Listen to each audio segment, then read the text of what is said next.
Bismillah ar-Rahman ar-Rahim. The Islamic law of inheritance has invited a number of objections, and one of the objections, or one of the category of these objections, relates to the fact that Islam makes a discrimination between men and women.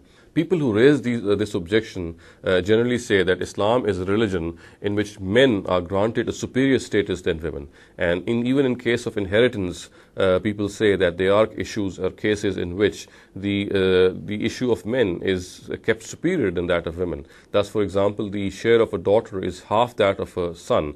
And this is one of the objections which they raise, and I have tried to answer this in one of my talks also.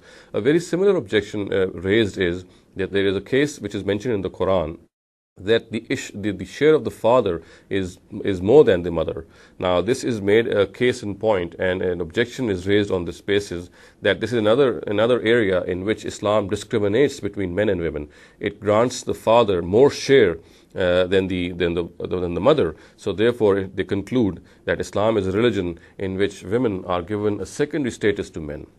Now, if we analyze this objection, we can see from the Quran that as far as the Quran is concerned, the Quran says that the underlying scheme which governs this distribution of shares is the benefit which an heir carries for the deceased person. The more this benefit, the more his share or her share.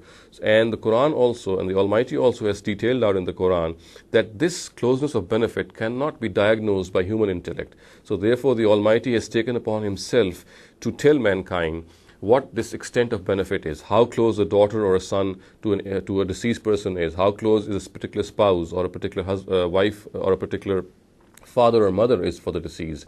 And this is something which only the Almighty could have told us, because the Almighty has said that a person or a human being has no means to know how close this benefit an heir carries for him. Now, in this particular case, in which, as I said, the people who raised this objection, they say that there is a scenario in the Quran which says that the share of the father is more than that of the mother.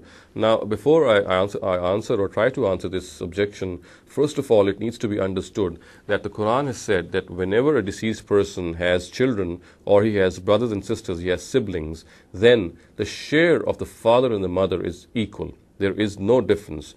Each of them shall be given 1/6 of his inheritance. So therefore, first of all, and it needs to be kept in consideration that in general circumstances, when of course a deceased person would be having children and he would be having siblings, there is no discrimination between the share of the father and the mother. Each of them will get the same share, and that is 1/6.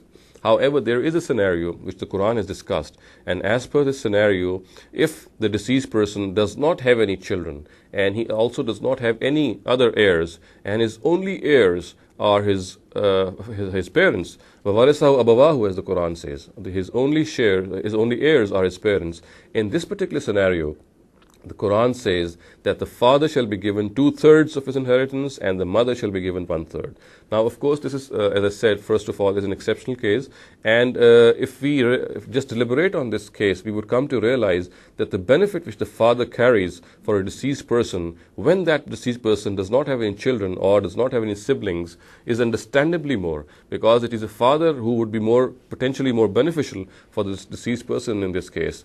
Mothers generally are not. And so therefore, on this very basis, in this particular situation, in this particular scenario, the father is given more share in this case. Now, as I said, this is not a general issue. It is not a general scenario. The general scenario, of course, is when people have children and they have siblings in normal circumstances, in general circumstances. In these particular circumstances, the shares of the father and the mother are exactly equal.